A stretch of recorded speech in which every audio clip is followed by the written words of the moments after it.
Hello friends, मैं सचिन कुमार अपने YouTube channel डिस्कसर पर आपका स्वागत करता हूं। दोस्तों, यूपी बोर्ड एनसीईआरटी पैटर्न पर आधारित इंटरमीडिएट भौतिकी का आज 6 चैप्टर हम पढ़ेंगे। किरचॉफ का नियम तथा वैद्युत क्षेत्र, Kirchhoff's law and electric circuit. Kirchhoff's के नियम का प्रयोग हम किस लिए करते हैं, क्या होता है नियम, ये सब हम इस परिपथ के इस चैप्टर के अंतर्गत जानेंगे। लेकिन हम पहले किरचॉफ के नियम का प्रयोग कैसे करते हैं, किस लिए करते हैं, इसके बारे में हम आपको थोड़ा बता रहे हैं। जैसा कि पिछला चैप्टर जो था विद्युत चालन, उसमें हमने देखा था कि कोई हमारा परिपथ होता था, उस परिपथ में कई सारे प्रतिरोध जुड़े होते थे। कुछ समांतर क्रम में जुड़े होते थे, कुछ श्रेणी क्रम में जुड़े होते थे। तो उस परिपथ में हमें धारा का मान निकालना होता था, तो पहले हम तुल्य प्रतिरोध निकालते थे, फिर विभवांतर ज्ञात होने पर धारा का मान निकालते थे।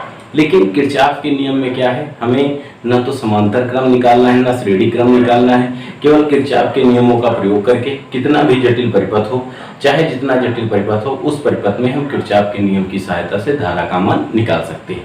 ठीक है, तो ये किरचॉफ के नियम का महत्व हुआ। और यहाँ पर हम पढ़ेंगे किरचॉफ के नियम पर आधारित बहुत सारे उपकरण, जिसमें हम किरचॉफ के नियम का प्रयोग करेंगे। अभी तक हमने पढ़ा कि जैसे हमारा कोई परिपथ होता है, तो उस परिपथ में आवेश प्रवाह की दर या आवेश प्रवाह को निरंतर बनाए रखने का कार्य कौन करता था, वैद्युत सेल या बैटरी करती थी। तो आज सबसे पहले हम पढ़ेंगे वैद्युत सेल। वैद्युत सेल किसे कहते हैं, क्या होता है ये, किस ऊर्जा को किस ऊर्जा में कन्वर्ट करता है, इसका जो प्रयोग होता है, ठीक है, वैद्युत सेल, इसमें कौन कौन सा प्रतिरोध होता है, इत्यादि चीजों के बारे में आज हम पढ़ेंगे। तो सबसे पहले हम बात करते हैं वैद्युत सेल की। वैद्युत सेल क्या होता है? जो वैद्युत सेल होता है, आपने देखा होगा, जो सेल आपने देखा होगा आपके घरों में यूज होता है, ठीक है, आपके घरों में जो है ये यूज होता है। तो जो वैद्युत सेल की बात करते हैं, हमारे घरों में ये यूज होता है। तो जब देखा है वैद्युत सेल में, तो उसमें हमारे दो सिरे होते हैं। ठीक, सेल में हमने देखा होगा दो सिरे होते हैं, एक सिरा हमारा धन सिरा होता है, एक सिरा हमारा ऋण सिरा होता है। और सेल के अंदर एक हमारा पदार्थ भरा होता है। उस पदार्थ को हम क्या कहते हैं, वैद्युत अपघट्य कहते हैं। जो सेल के अंदर जो पदार्थ भरा होता है, उस पदार्थ को हम क्या कहते हैं, वैद्युत अपघट्य कहते हैं। वैद्युत सेल क्या होता है, जो वैद्युत सेल होता है, ये वैद्युत अपघट्य हमारी जो होती है, इसको हम रासायनिक पदार्थ कहते हैं। कौन सा पदार्थ? रासायनिक पदार्थ होता है। और सेल से क्या बहती है, धारा बहती है। अर्थात ये रासायनिक पदार्थ कौन सी ऊर्जा निकालेगा, रासायनिक ऊर्जा। और जब धारा बहेगी, तो जब धारा बहेगी तो इस ऊर्जा को हम कौन सी ऊर्जा कहेंगे, वैद्युत ऊर्जा कहेंगे। ठीक, तो एक तरीके से हम कह सकते हैं वैद्युत सेल क्या है, वैद्युत सेल वह युक्ति होती है जो रासायनिक ऊर्जा को वैद्युत ऊर्जा में कन्वर्ट करती है। ठीक, तो वैद्युत सेल वह युक्ति जो रासायनिक ऊर्जा को वैद्युत ऊर्जा में परिवर्तित करती है, उसे हम क्या कहते हैं, वैद्युत सेल कहते हैं। जो वैद्युत सेल होता है, इसमें दो विभिन्न धातुओं की छड़ें होती हैं। वैद्युत सेल में दो विभिन्न धातुओं की क्या होती, छड़ें होती हैं, जिन्हें हम इलेक्ट्रोड या प्लेट कहते हैं। ठीक, दो अलग अलग धातुओं की छड़ें होंगी, जिन्हें हम इलेक्ट्रोड या क्या कहते हैं, प्लेट कहते हैं। जब इस इलेक्ट्रोड, ये जो हमारी दो छड़ें होती हैं, जब इन दोनों छड़ों को हम वैद्युत अपघट्य में डालते हैं, अब वैद्युत अपघट्य जो हो सकता है हमारा अम्लीय भी हो सकता है और क्षारीय भी हो सकता है। तो जब हम दोनों छड़ों को जो हमारी दो विभिन्न धातुओं की छड़ें होती हैं, जब इन दोनों विभिन्न धातुओं की छड़ों को हम वैद्युत अपघट्य में डालते हैं, वैद्युत अपघट्य ये हमारा अम्लीय भी हो सकता है और क्षारीय भी हो सकता है। तो वैद्युत अपघट्य में जब इन छड़ों को डालते हैं, तो वैद्युत अपघट्य का यह गुण होता है कि यह एक छड़ को धनावेशित कर देता है और एक छड़ को ऋणावेशित कर देता है। तो वैद्युत अपघट्य इन छड़ों में से एक छड़ को क्या करेगा, धनावेशित करेगा, और एक छड़ को क्या करेगा, ऋणावेशित कर देता है। ठीक, जो धन आवेश होता है उसे हम एनोड कहते हैं, और जो ऋण आवेश होता है उसे हम क्या कहते हैं, कैथोड कहते हैं। ठीक, अब वैद्युत अपघट्य के अंदर क्या होता है, जो वैद्युत अपघट्य होता है, उसके वैद्युत अपघट्य के अंदर कुछ रासायनिक क्रियाएं होती हैं। रासायनिक क्रियाओं के कारण, जब वैद्युत अपघट्य के अंदर कुछ हमारी रासायनिक क्रियाएं होती हैं, जिसके कारण हमारी जो कैथोड तथा एनोड होता है उस पर आवेश क्या हो जाता है, संचित हो जाता है, और ये आवेश क्या होने लगता है, प्रवाहित होने लगता है, जिसके कारण धारा का प्रवाह होता है। ठीक है, तो ये जो हमारा वैद्युत सेल होता है ये किस तरीके से कार्य करता है, तो हम कहते हैं जो हमारा वैद्युत सेल है ये रासायनिक ऊर्जा को किस में बदलता है, वैद्युत ऊर्जा में बदलता है। इसमें दो विभिन्न धातुओं की छड़ें होती हैं। जब इन छड़ों को हम किसी वैद्युत अपघट्य में, इन छड़ें होती हैं जिन्हें हम इलेक्ट्रोड या प्लेट कह सकते हैं। जब इन छड़ों को हम वैद्युत अपघट्य में डालते हैं तो जो वैद्युत अपघट्य में एक गुण होता है कि इसमें से यह एक छड़ को धनावेशित कर देता है और एक छड़ को क्या करता है, ऋणावेशित कर देता है। जो धनावेशित छड़ होती है उसे हम क्या कहते हैं, एनोड, और जो ऋणावेशित छड़ होती है उसे क्या कहते हैं, कैथोड कहते हैं। ठीक, तो जब वैद्युत अपघट्य होता है, इस वैद्युत अपघट्य के अंदर कुछ हमारी रासायनिक क्रियाएं होती हैं और इन रासायनिक क्रियाओं के कारण ही जो होती है छड़ की, इलेक्ट्रोड की प्लेटों पर आवेश संचित हो जाता है और ये आवेश निरंतर प्रवाहित होता है, जिसके कारण हम धारा का प्रवाह होता है। ठीक है, अब यहां से बात की गई तो यहां से हमने जाना जो सेल होता है ये वैद्युत ऊर्जा को किस में बदलेगा, रासायनिक ऊर्जा को किस में बदलेगा, वैद्युत ऊर्जा में। देखिए जो सेल अगर कहा जाता है, सेल का प्रतीक बनाइए, तो सेल का प्रतीक क्या होता है, इसमें एक हम बड़ी सी रेखा खींच देते हैं और एक छोटी सी रेखा खींच देते हैं, ये हमारा सेल बन गया। जो बड़ी सी रेखा होती है इसको हम धन प्लेट कहते हैं और जो छोटी सी रेखा होती है उसे हम ऋण प्लेट कहते हैं। ठीक, तो अगर हम सेल को किसी परिपथ से जोड़ते हैं, यहां से ध्यान देना भाई, जब हम सेल को किसी परिपथ से जोड़ दिया, जैसे हमने एक प्रतिरोध से जोड़ दिया, तो जो सेल है, सेल के बाहर, कहां पर, सेल के बाहर, सेल के बाहर जो धारा का प्रवाह होता है वो धन आवेश से ऋण आवेश की ओर होता है। ठीक, सेल के बाहर हम अगर बात करते हैं, जो हमने सेल लिया है, सेल के बाहर जो धारा का प्रवाह होता है, सेल के बाहर धारा का प्रवाह धन प्लेट से किधर होगा, ऋण प्लेट की ओर प्रवाह। सेल के बाहर धारा का जो प्रवाह होगा वो धन प्लेट से किधर होगा, ऋण प्लेट की ओर, अर्थात कह सकते हैं इलेक्ट्रोड से किधर, एनोड से किधर, कैथोड की ओर। और सेल के अंदर जो धारा का प्रवाह होता है, सेल के अंदर, सेल के अंदर धारा का जो प्रवाह होता है, सेल के अंदर धारा का प्रवाह उल्टा होता है। सेल के अंदर धारा का जो प्रवाह होगा वो ऋण प्लेट से किधर होगा, धन प्लेट की ओर होगा। ठीक, ये बात आपको याद रखनी है। सेल के बाहर धारा का प्रवाह किधर होगा, धन प्लेट से ऋण प्लेट की ओर, और सेल के अंदर जो धारा का प्रवाह होता है वो किधर होता है, ऋण प्लेट से धन प्लेट की ओर होता है। ठीक, सेल का ये प्रतीक हो गया। अब देखो सेल को उसकी कार्य क्षमता के आधार पर दो वर्गों में बांटा गया। ठीक, सेल को कितने भागों में बांटा गया, विद्युत सेल को दो भागों में बांटा गया। एक बताया गया हमारा प्राथमिक सेल, ठीक, प्राइमरी सेल, और दूसरे को कहा गया द्वितीयक सेल। जो सेल है उसको इसकी कार्यविधि के आधार पर दो भागों में बांटा गया। एक को कहा गया प्राथमिक सेल और एक को कहा गया द्वितीयक सेल। देखिए जो प्राथमिक सेल और द्वितीयक सेल होते हैं दोनों में बस थोड़ा सा डिफरेंस होता है। जैसे अगर देखा जाए, आप एक सेल ले लीजिए जो साधारण सा सेल है, ठीक, जो आप मार्केट से खरीदते हो 10 रुपये का या 14 रुपये का मिलता है, 14 या 15 रुपये का एवर रेडी करके आता है, जीप करके आता है। तो ये जो सेल होते हैं ये सभी प्राथमिक के अंतर्गत आते हैं।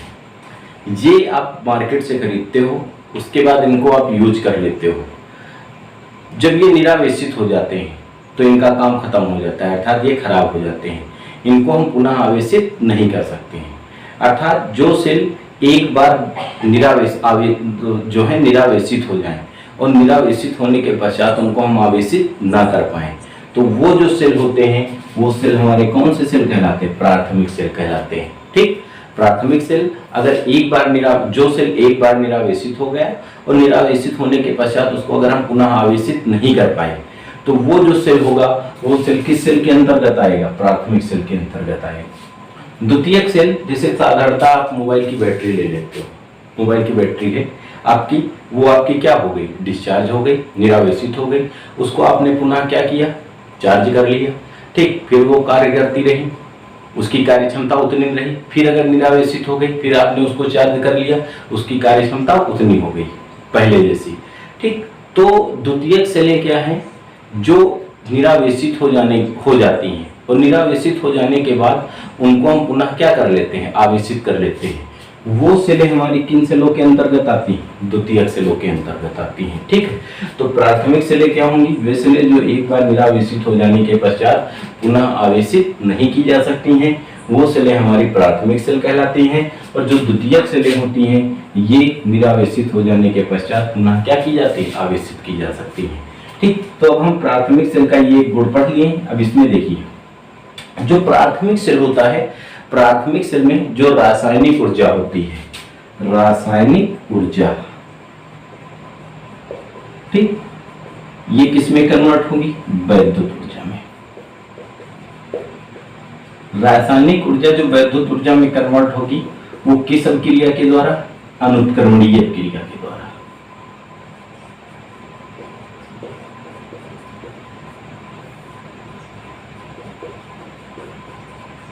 ठीक। तो जो हमारी प्राथमिक सेलें होते हैं, प्राथमिक सेलों में रासायनिक ऊर्जा अनुत्क्रमणीय अभिक्रिया के द्वारा किसमें कन्वर्ट होती है, वैद्युत ऊर्जा में कन्वर्ट होती है, ठीक।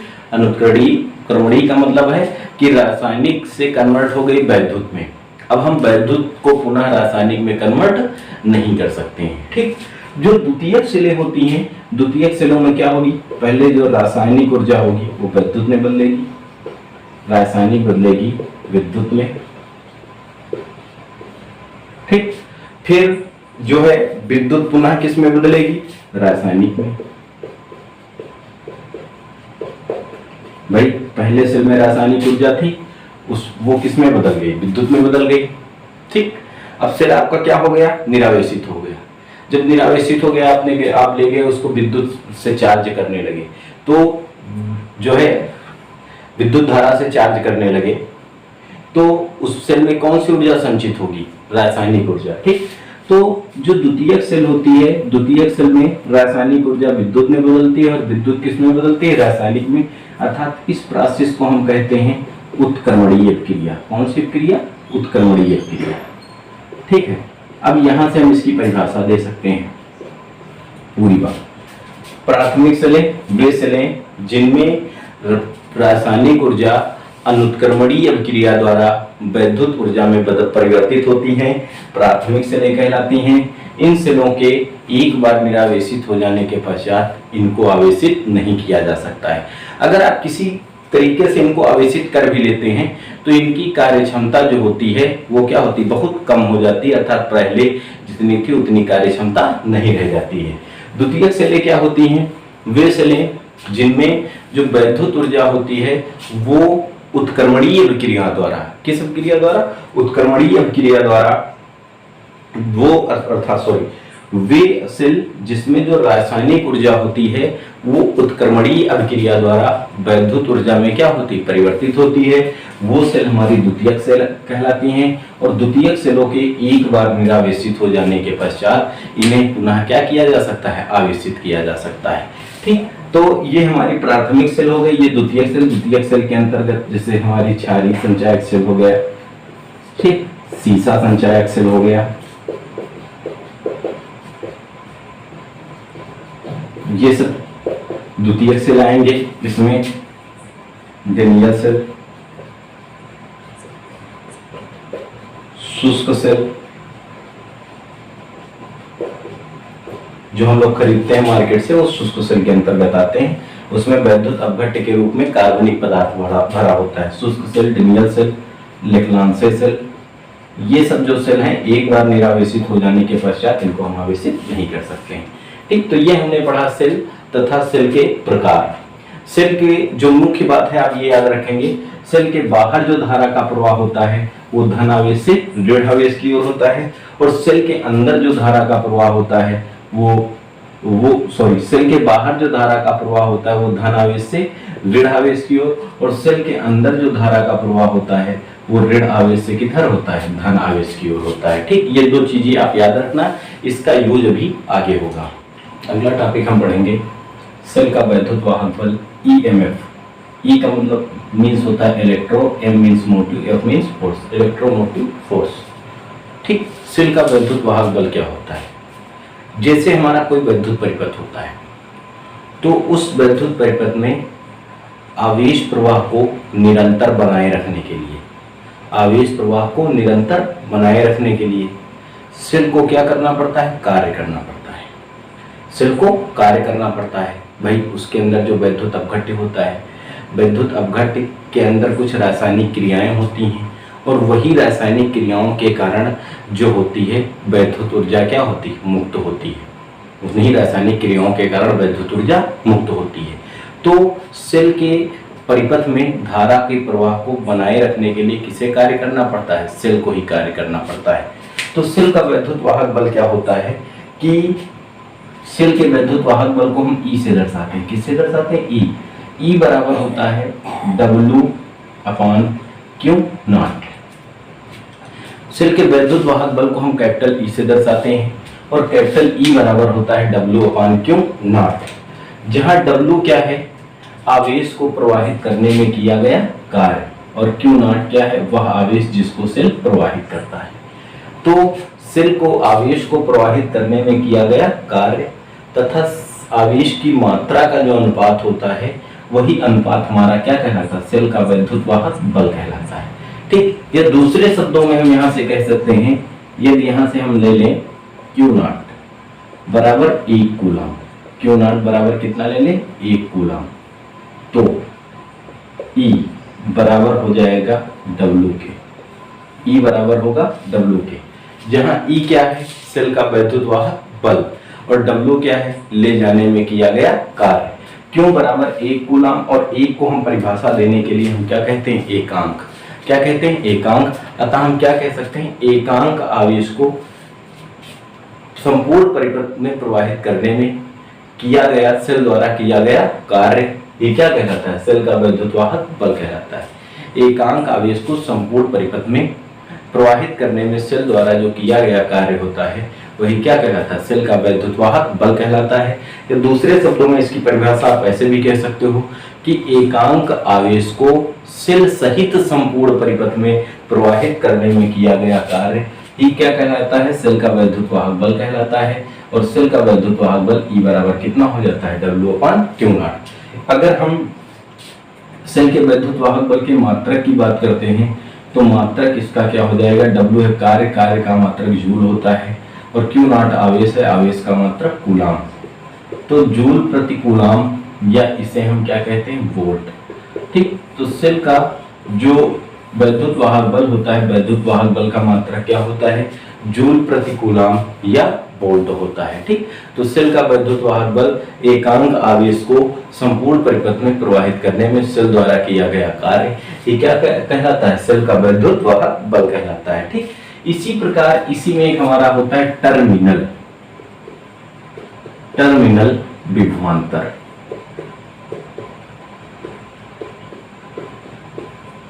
ठीक, इसको हम V से दर्शाते हैं, और V बराबर भी होता है W/Q0। बस दोनों में थोड़ा सा अंतर होता है। जो वैद्युत वाहक बल होता है, ये आवेश, एकांक आवेश को कहां पर, संपूर्ण परिपथ में प्रवाहित करने में किया गया कार्य होगा। सेल का वैद्युत वाहक बल एकांक आवेश को संपूर्ण परिपथ में प्रवाहित करने में किया गया कार्य होगा। और जो टर्मिनल विभवांतर होगा, वो Q0 बराबर, अगर हम 1 कूलाम मान लें, कितना मान लें, 1 कूलाम, तो V बराबर W हो जाएगा। और ये जो V होगा, टर्मिनल का मतलब सिरों, मतलब सिरों, तो दो सिरों के बीच, ठीक, तार के या परिपथ के किन्हीं दो बिंदुओं के बीच भी आप कह सकते हो, परिपथ के किन्हीं दो बिंदुओं के बीच एकांक कूलाम आवेश को प्रवाहित करने में किया गया कार्य, ये क्या कहलाता है, टर्मिनल विभवांतर कहलाता है। या आप कह सकते हो एकांक आवेश को किन्हीं दो बिंदुओं के बीच प्रवाहित करने में जो किया गया कार्य होता है, किसके द्वारा, सेल द्वारा प्रवाहित करने में जो किया गया कार्य होता है वही कार्य हमारा क्या कहलाता है, टर्मिनल विभवांतर कहलाता है। और टर्मिनल विभवांतर V बराबर होता है W/Q0। इसका मात्रक भी सेम होगा, जूल प्रति कूलम या वोल्ट। ठीक, तो टर्मिनल विभवांतर में कार्य कौन करेगा, सेल, और सेल के वैद्युत वाहक बल में कार्य कौन करेगा, सेल। बस दोनों में से अंतर होगा थोड़ा सा, जो वैद्युत वाहक बल होगा उसमें जो सेल कार्य करेगा वो संपूर्ण परिपथ में करेगा, और टर्मिनल विभवांतर में जो सेल कार्य करेगा वो दो बिंदुओं के मध्य करेगा। ठीक, तो सेल का वैद्युत वाहक बल एकांक आवेश को सेल सहित संपूर्ण परिपथ में प्रवाहित करने में सेल द्वारा किया गया जो कार्य होता है वही कार्य सेल का वैद्युत वाहक बल कहलाता है। और एकांक आवेश को परिपथ के किन्हीं दो बिंदुओं के बीच प्रवाहित करने में सेल द्वारा किया गया कार्य सेल का टर्मिनल विभवांतर कहलाता है। टर्मिनल विभवांतर को हम V से और सेल के वैद्युत वाहक बल को E से दर्शाते हैं। अगला टॉपिक हम पढ़ेंगे सेल का आंतरिक प्रतिरोध। तो सेल का आंतरिक प्रतिरोध क्या होता है, अभी जैसे हमने बताया सेल के अंदर क्या भरा होता है, वैद्युत अपघट्य। सेल के अंदर भरा होता है वैद्युत अपघट्य। हमने आपको बताया सेल के जो बाहर धारा का प्रवाह होता है वो धन सिरे से किधर होता है, ऋण सिरे की ओर होता है, धन सिरे से ऋण सिरे की ओर। और सेल के अंदर धारा का प्रवाह किधर होता है, ऋण सिरे से धन सिरे की ओर। ठीक, तो जब सेल के अंदर धारा बहती है तो जो सेल का वैद्युत अपघट्य होता है, सेल का वैद्युत अपघट्य, सेल के अंदर जब धारा बहती है तो सेल का जो वैद्युत अपघट्य होता है धारा के मार्ग में जो अवरोध उत्पन्न करता है उसी अवरोध को हम क्या कहते हैं, सेल का आंतरिक प्रतिरोध कहते हैं। ठीक, तो सेल के अंदर धारा का प्रवाह किधर होगा, ऋण सिरे से धन सिरे की ओर और बाहर धन सिरे से ऋण सिरे की ओर। तो सेल का आंतरिक प्रतिरोध क्या होगा, सेल के अंदर या सेल का घोल सेल के अंदर धारा प्रवाह के मार्ग में जो अवरोध उत्पन्न करता है उस अवरोध को ही हम क्या कहते हैं, सेल का आंतरिक प्रतिरोध कहते हैं। और इस आंतरिक प्रतिरोध को हम स्मॉल r से दर्शाते हैं। आंतरिक प्रतिरोध को हम किससे दर्शाते हैं, स्मॉल r से दर्शाते हैं। तो सेल का घोल सेल के अंदर धारा के मार्ग में जो अवरोध उत्पन्न करता है उस अवरोध को हम सेल का क्या कहते हैं, आंतरिक प्रतिरोध कहते हैं। जो सेल का आंतरिक प्रतिरोध होता है वो कई कारकों पर निर्भर करता है। सेल का जो आंतरिक प्रतिरोध होता है वो कई कारकों पर निर्भर करता है। किन किन कारकों पर निर्भर करता है, या अब यहाँ से हम कह सकते हैं आंतरिक प्रतिरोध को प्रभावित करने वाले कारक, आंतरिक प्रतिरोध को प्रभावित करने वाले कारक।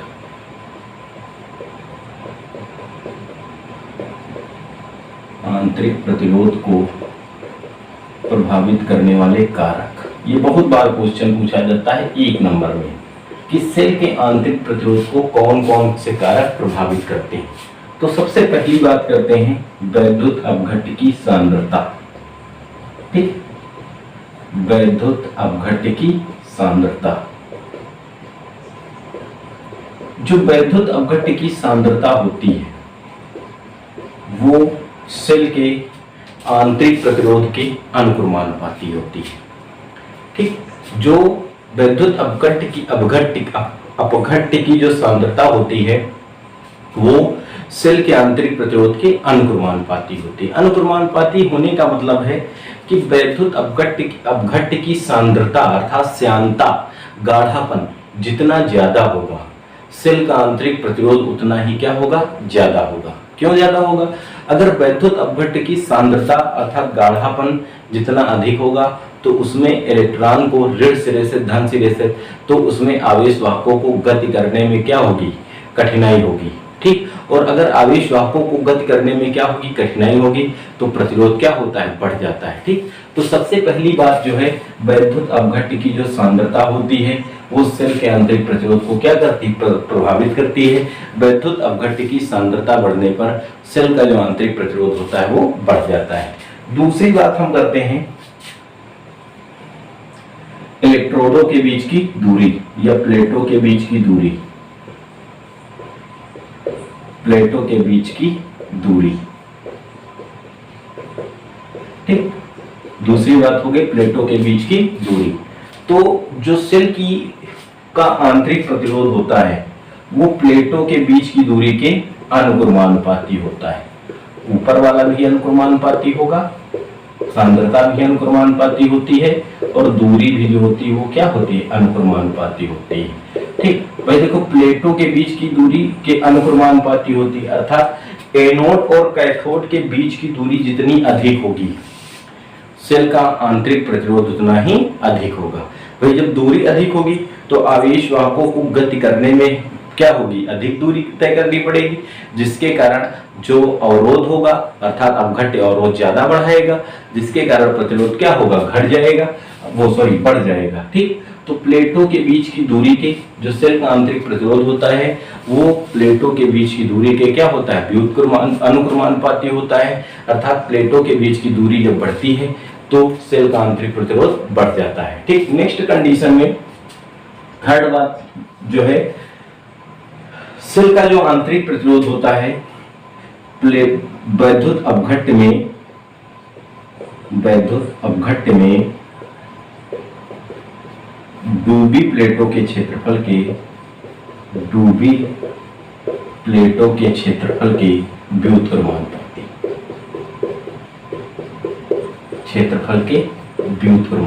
होता है। ठीक, अर्थात जो प्लेटें होंगी, जो दो प्लेटें थी जिसे आप एक इलेक्ट्रोड भी कहते हो, ये प्लेटें जो होती वैद्युत अपघट्य में जितना ज्यादा डूबेंगी, ठीक, जितना ज्यादा डूबेंगी प्रतिरोध, आंतरिक प्रतिरोध उतना ही क्या होगा, कम होगा, क्योंकि व्युत्क्रमानुपाती होती हैं और व्युत्क्रमानुपाती का मतलब क्या होता है, उल्टा। तो ये प्लेटें जितना ज्यादा वैद्युत अपघट्य में डूबेंगी सेल का आंतरिक प्रतिरोध उतना ही क्या होता है, कम हो जाता है। तीसरी बात, सेल का आंतरिक प्रतिरोध ताप पर भी निर्भर करता है। अगर ताप बढ़ता है, क्या होता है, ताप बढ़ता है तो सेल का आंतरिक प्रतिरोध घट जाता है। कैसे घटता है, अगर आप ताप बढ़ाओगे तो जो वैद्युत अपघट्य है, वैद्युत अपघट्य की सांद्रता क्या होगी, सांद्रता अर्थात श्यानता और गाढ़ापन से हम इसका तात्पर्य लें तो सांद्रता घटेगी, अर्थात इसका गाढ़ापन क्या होगा, घटेगा। अगर गाढ़ापन घटेगा तो आवेश वाहकों को गति करने में क्या होगी, आसानी होगी, जिसके कारण आंतरिक प्रतिरोध घट जाएगा। ठीक, तो जब हम ताप बढ़ाते हैं तो ताप बढ़ाने पर आंतरिक प्रतिरोध क्या होता है, घट जाता है, क्योंकि वैद्युत अपघट्य की सांद्रता कम हो जाती है। ठीक, दूसरी बात, अगली बात कहते हैं, जो सेल का आंतरिक प्रतिरोध नियत नहीं रहता है, वो निरंतर बढ़ता जाता है। सेल से धारा का मान जैसे जैसे आप लेते जाएंगे सेल का आंतरिक प्रतिरोध भी लगातार क्या होता जाएगा, बढ़ता जाएगा। नेक्स्ट टॉपिक है सेल का वैद्युत वाहक बल E, आंतरिक प्रतिरोध स्मॉल r तथा टर्मिनल विभवांतर V में संबंध, relation among EMF, internal resistance and terminal potential.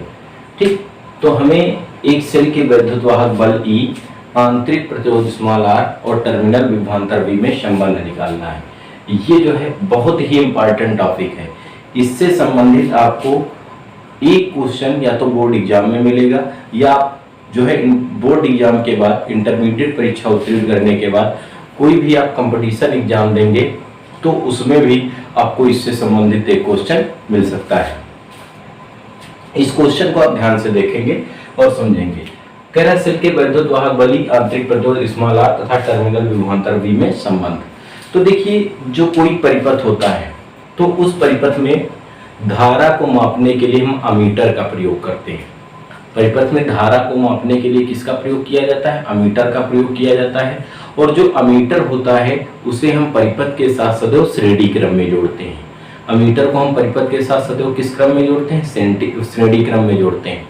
और परिपथ में विभवांतर नापने के लिए, ठीक, परिपथ में विभवांतर वोल्टेज या विभवांतर जिसे कहते हैं उसे मापने के लिए वोल्टमीटर का प्रयोग किया जाता है। और वोल्टमीटर को सदैव हम किस क्रम में जोड़ते हैं, समांतर क्रम में जोड़ते हैं। ठीक, अमीटर को किस क्रम में, श्रेणी क्रम में, और वोल्टमीटर को समांतर क्रम में। जो वोल्टमीटर होता है ये इसका प्रतिरोध उच्च होता है। वोल्टमीटर का प्रतिरोध क्या होता है, उच्च होता है।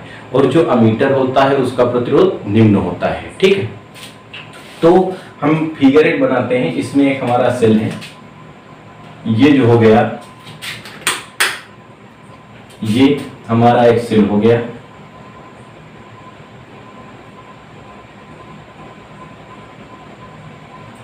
इस सेल का जो वैद्युत वाहक बल है E और आंतरिक प्रतिरोध कितना है, स्मॉल आर। ठीक, यहां पर आगे आ जाइए। इस सेल के साथ एक अमीटर ए,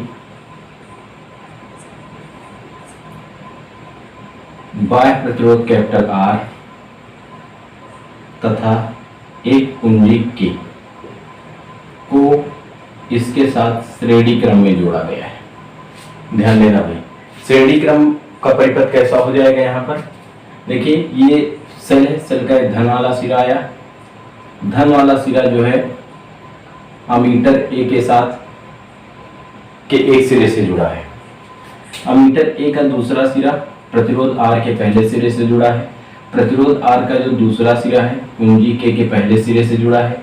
कुंजी के का जो दूसरा सिरा है वो सेल के आंतरिक प्रतिरोध स्मॉल आर के एक सिरे से जुड़ा है, और इस आंतरिक प्रतिरोध स्मॉल आर का जो दूसरा सिरा है वो सेल के डेढ़ सिरे से जुड़ा है।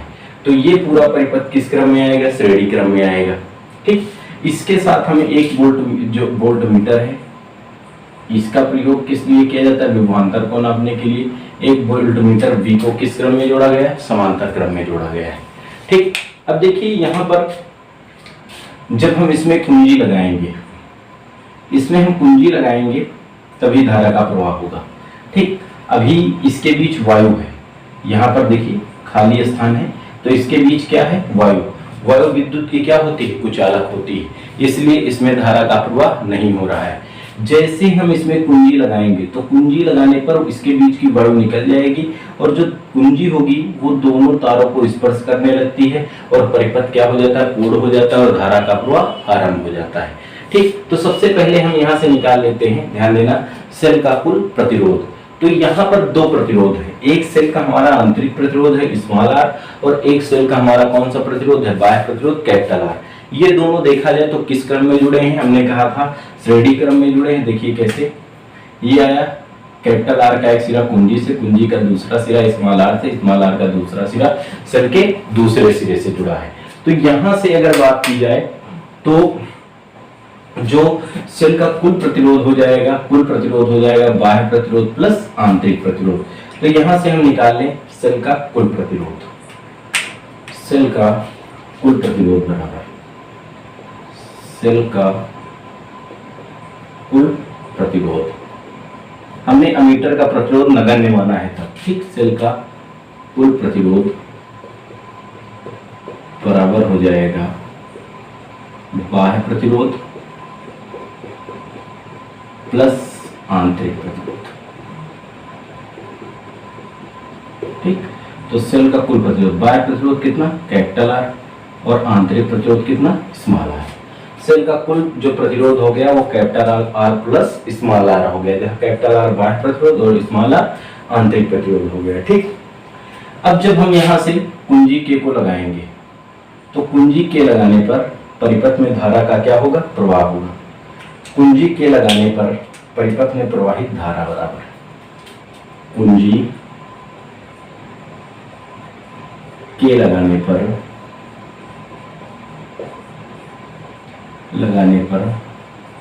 परिपथ में प्रवाहित धारा, परिपथ में प्रवाहित धारा, कुंजी के लगाने पर परिपथ में प्रवाहित धारा जो I होगी, I बराबर हो जाएगी सेल का वैद्युत वाहक बल, सेल का वैद्युत वाहक बल बटे कुल प्रतिरोध। ठीक, ये फार्मूला होता है कि वैद्युत वाहक बल बटे कुल प्रतिरोध, जो हम पढ़ते हैं I बराबर V अपान R से। ठीक, ये पढ़ते हैं I बराबर V अपान R से। V वहां विभवांतर होता है, R प्रतिरोध होता है, तो यहाँ V न होकर क्या ले लिया गया है, E, जहाँ E सेल का है वैद्युत वाहक बल। तो कितना हो जाएगा, I बराबर सेल का वैद्युत वाहक बल कितना हो गया, कैपिटल E, और सेल का कुल प्रतिरोध कितना हो गया, capital R plus small r हो गया। ठीक है, कैपिटल R सेल का बाह्य प्रतिरोध, स्मॉल r सेल का आंतरिक प्रतिरोध, क्रॉस मल्टीप्लाई कर दो, कितना हो जाएगा, I into capital R plus small r बराबर E। इस आई को अंदर मल्टीप्लाई करोगे, आई का गुणा आर से होगा, कितना हो जाएगा आई आर। इस आई का गुणा स्मॉल आर से होगा तो आई आर बराबर ई। ठीक है, यहां से हम कितना लिख सकते हैं, देखो ये जो आई आर है, स्मॉल आई और स्मॉल आर को दूसरे पक्ष में लिख दें तो आई कैपिटल आर बराबर ई माइनस आई आर। इसे मान लेते हैं समीकरण नंबर 1। ठीक, इसको मान लेते हैं समीकरण नंबर 1। अब देखिए ये हमारा प्रतिरोध आर है, भाई कुंजी लगाएंगे तभी तो आई धारा का क्या होगा, प्रवाह होगा, आई धारा बहेगी। अब यहाँ प्रतिरोध की बात करते हैं, तो प्रतिरोध जो बाह्य प्रतिरोध है, इसका प्रतिरोध कितना है आर, इसमें धारा कितनी बह रही आई, तो बाह्य प्रतिरोध के सिरों के बीच का हम निकाल लें, भाई 2 बिंदु हो जाएंगे। अब 2 बिंदुओं के बीच का जो विभवांतर होता है वही क्या कहलाता है, टर्मिनल विभवांतर कहलाता है। हम निकाल लें यहाँ से बाह्य प्रतिरोध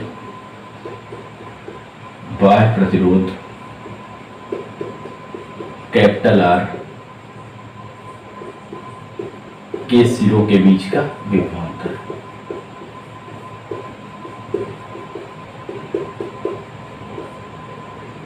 के बीच का विभवांतर, विभवांतर जो होता है ओम के नियम से V बराबर क्या हो जाता है आई आर। यहाँ पर V कौन सा विभवांतर है, टर्मिनल विभवांतर।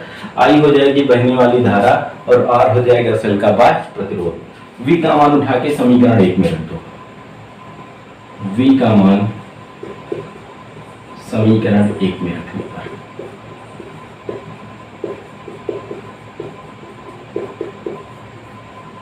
ठीक कितना हो जाएगा, देखो V के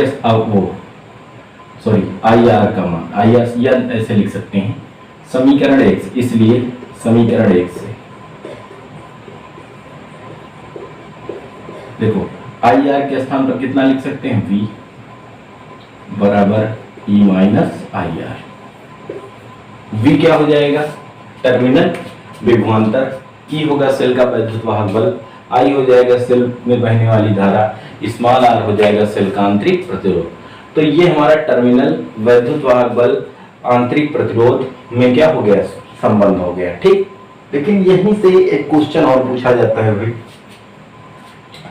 अगर यहीं से आपसे पूछा जाए बाह्य प्रतिरोध और आंतरिक प्रतिरोध में क्या संबंध होता है, यहीं से जैसे टर्नओवर मान गया यहाँ से कि चलो अच्छा पहले यहाँ से हम स्थितियां पढ़ लेते हैं, थोड़ी स्थितियां भी यहाँ पूछी जाती हैं, स्थितियों के बारे में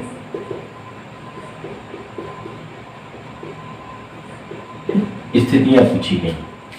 क्वेश्चन आता है, इसको दूसरे तरीके से ऐसे भी पूछ सकते हैं कि दिखाइए कि जो सब परिपथ में धारा का प्रवाह होता है तो सेल का जो टर्मिनल विभवांतर होता है उस सेल के वैद्युत वाहक बल से कम होता है।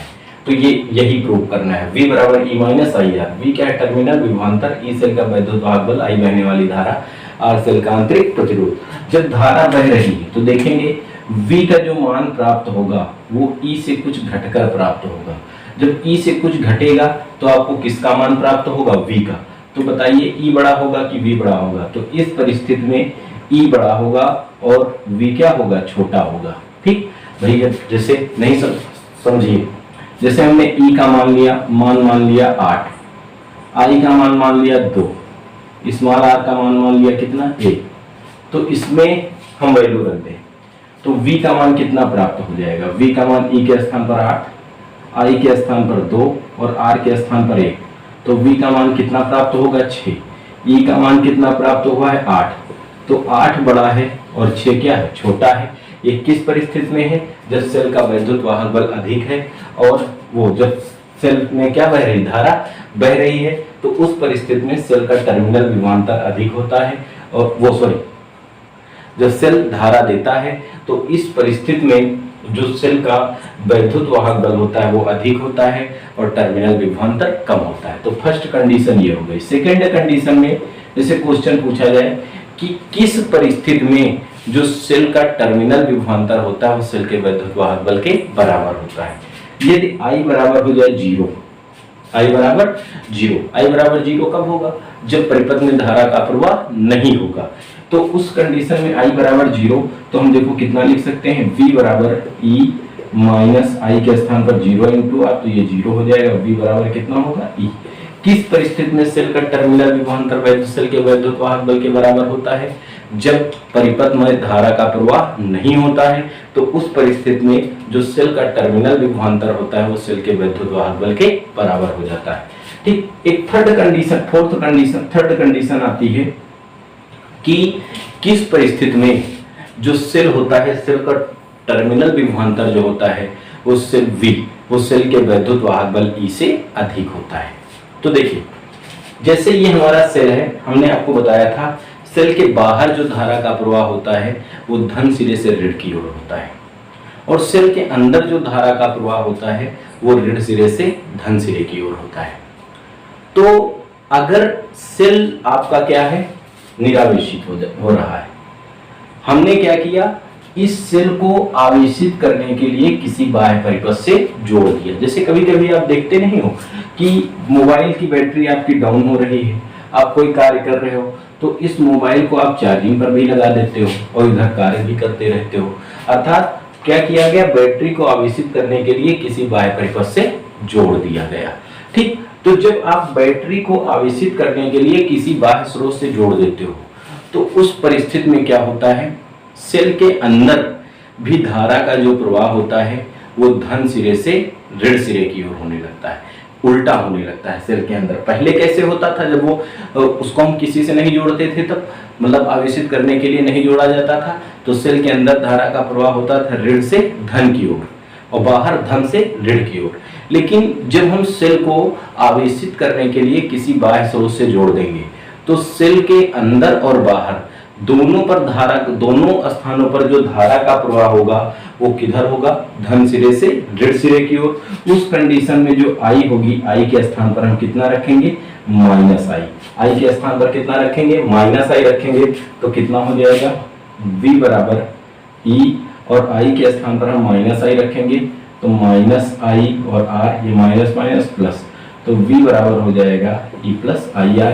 इस कंडीशन में V का मान बड़ा होगा और E का मान छोटा होगा। ठीक, तो सेल का टर्मिनल विभवांतर कब सेल के वैद्युत वाहक बल से अधिक होता है, जब सेल को हम आवेशित करने के लिए किसी बाह्य स्रोत से जोड़ देते हैं तो सेल के अंदर भी जो धारा का प्रवाह होता है वो धन सिरे से ऋण सिरे की ओर होने लगता है, जिसके कारण सेल का जो टर्मिनल विभवांतर होता है वो सेल के वैद्युत वाहक बल से अधिक हो जाता है। यहाँ पर निकालो इसी से, जैसे E का मान 8, I का मान 2, R का मान 1, तो यहाँ पर इस कंडीशन में जब V बराबर कितना प्राप्त होगा, E प्लस IR, तो इस कंडीशन में V का मान 10 होगा, जो कि E बराबर 8 से अधिक है। ठीक है, तो ये 3 कंडीशन हुई। सेल का टर्मिनल विभवांतर सेल के वैद्युत वाहक बल से कम कब होता है, जब सेल धारा देता है।